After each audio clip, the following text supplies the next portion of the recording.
Today I'm going to try and just finish off any little bits that need doing, see if we can get this little Audi A1 back into some sort of roadworthy condition. At the moment, just as a recap, what seems to be happening is we've basically got some sort of air leak going on again still on the turbo and on the induction system somewhere.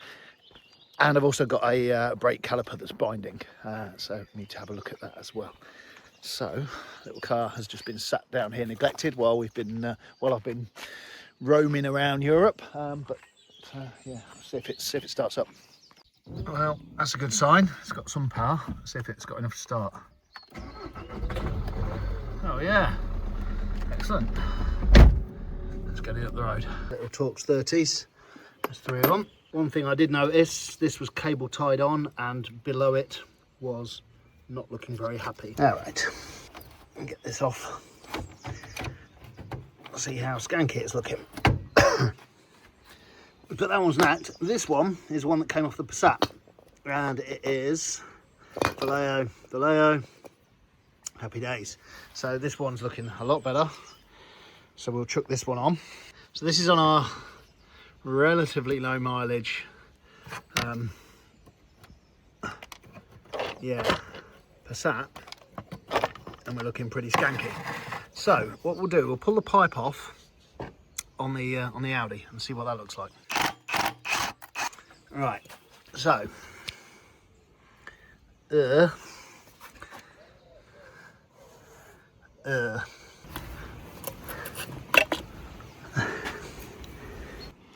right, so pipe's off. See this end looking particularly meh. Got the parts washer going, and yeah, try and de-skank this thing somewhat. Okay, so bit of a clean up. It's looking damn sight shinier than prior. So yeah, I'll chuck it back on. I've now got a flashing little orangey call light, and I've got fuel pressure regulator B exceeded control limits, pressure too high. Clear this down. Probably best I don't get carried away selling bits off the Passat at this stage, right? Because I'm going to start needing to nick bits from this. For now, no errors there. This is thanks to the guys that posted about doing the DPF clean manually and not using just the little diagnostic kit to do the job. First thing I need to do is free off the brake caliper. So the front right caliper on this one is binding up. So I'm going to sort that out. And then we'll take it on a little spin down the road.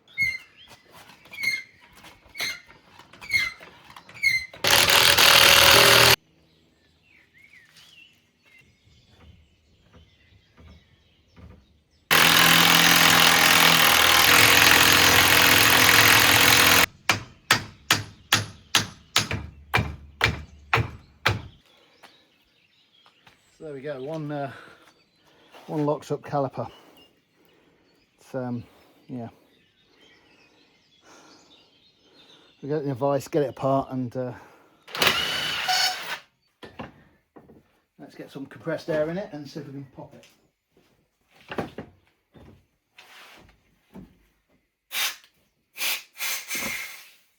Yes, we can. So I popped it back out. Pop it again.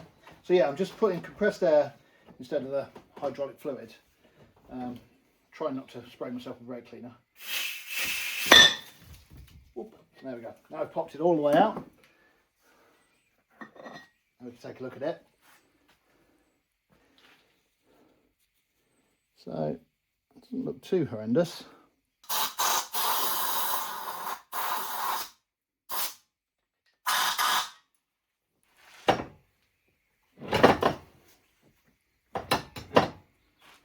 Okay, job's good.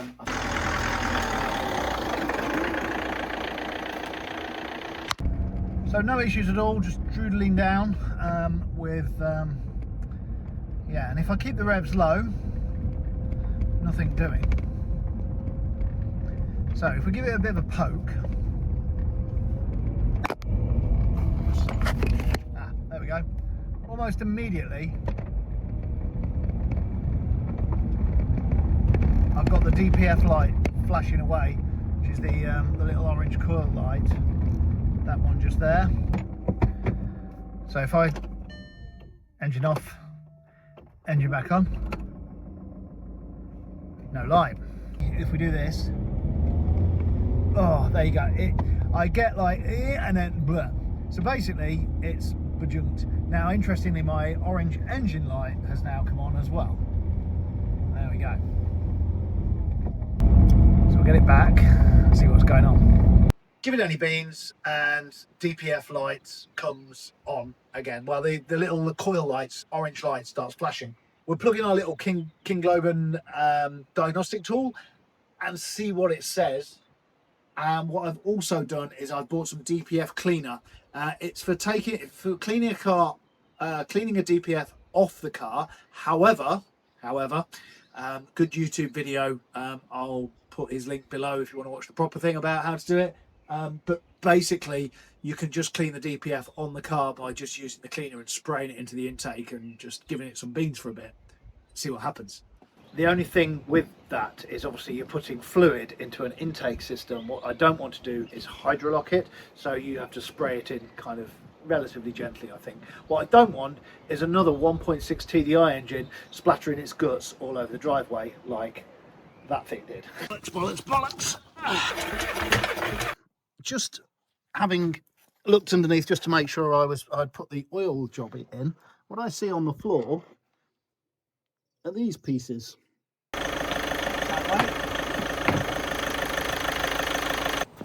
Right, so this is what we need. We've got a little spray bottle, this DPF cleaner. We also need a stick. So stick is going to get us to 2000 RPM or thereabouts. Just pop off this little clip and then come on. There we go. So we got to our intake. A little bit oily. Right. So stick. Sticky, stick.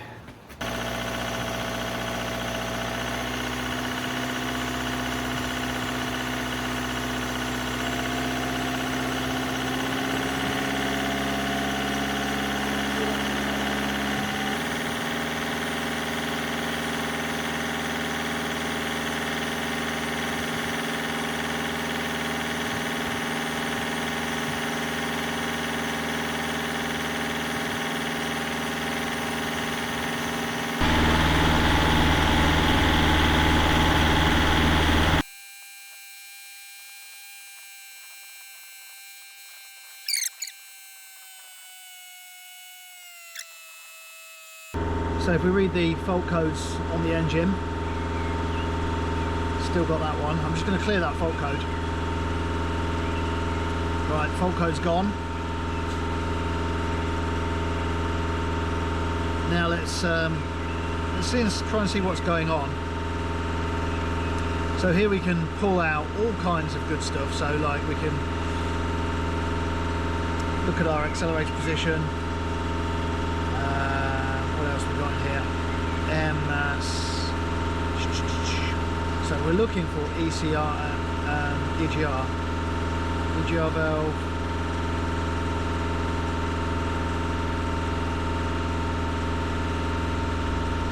EGR.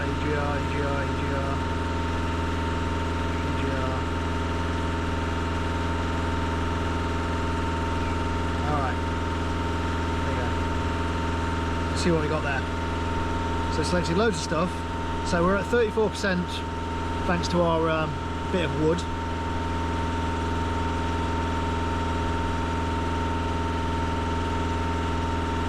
GR temp,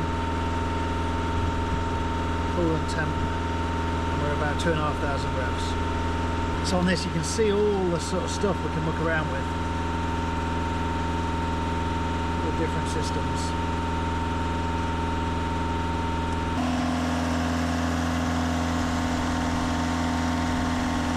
So I'm just going to give it a little bit of a spin again.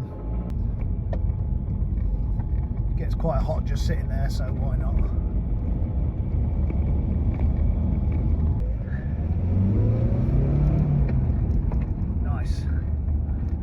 was a rev to 4.5. Oh my god, and the amount of crud that's just come out of the back of this thing is impressive.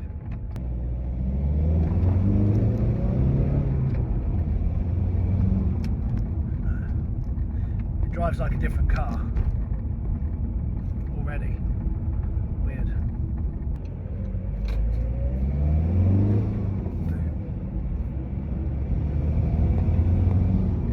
You know what I can hear? I can hear like a hiss. I think maybe I've got a boost leak.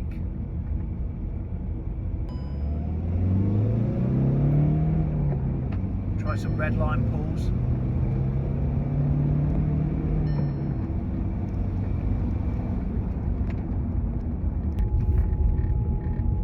Certainly pulls all right,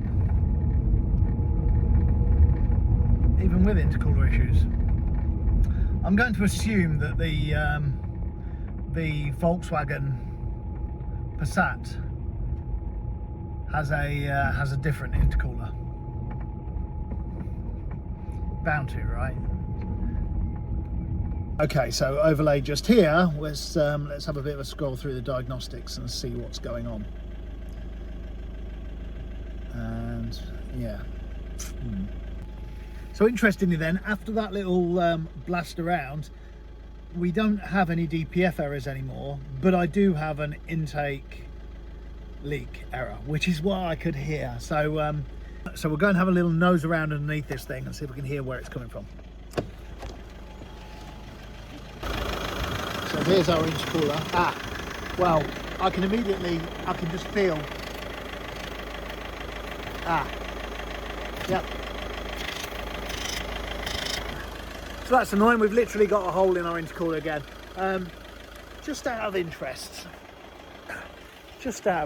there's no way a Passat's going to be the same. So I've got my 2 litre Passat there, but just here, obviously we have our little 1.6 Passat. Let's have a look. Don't know where the intercooler is on this. Oh. Well, yeah, it's a very different layout. I mean, all I've got there's the AC. So, I don't know. I don't know where the intercooler is. Huh. Intercoolerless. So here's my plan. Temporary. Bit of super steel. Got a little bit of black plastic I've just found. So gun load of that on it. Wedge it up underneath, stick it in, and that'll seal it just for the time being. Right, this has been sat for a little while. So, what I did, where are we? I don't see shit. Hang on. Where's the flat? Cardboard's glued to it. Let's see. Spin her up. Right.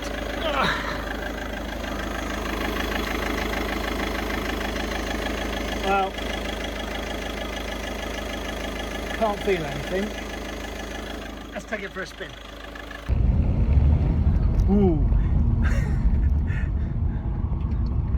It's getting dark. It's I don't know what time it is. It's probably about 8 o'clock at night now. So apologies for the shitty lighting. I don't know whether. Hang on. What we got here? Nothing. Oh. Yeah. Okay. Oh, there we go.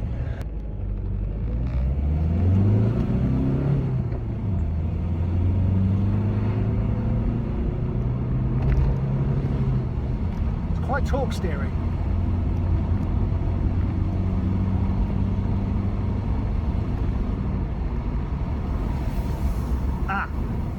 It just went.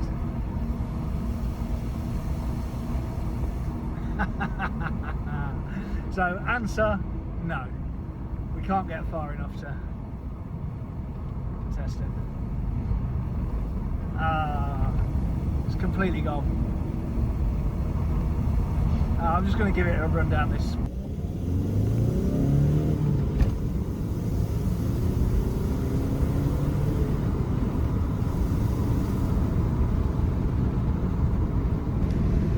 So clearly the problem's going to be, as soon as I get into a higher gear, it's got no pull, right? Because as soon as you've got a boost leak like that, it ain't going to happen. But I think we can safely say this thing is happier.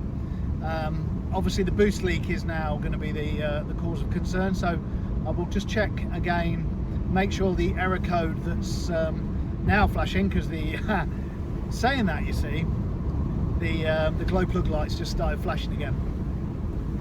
So possibly we're good, possibly not.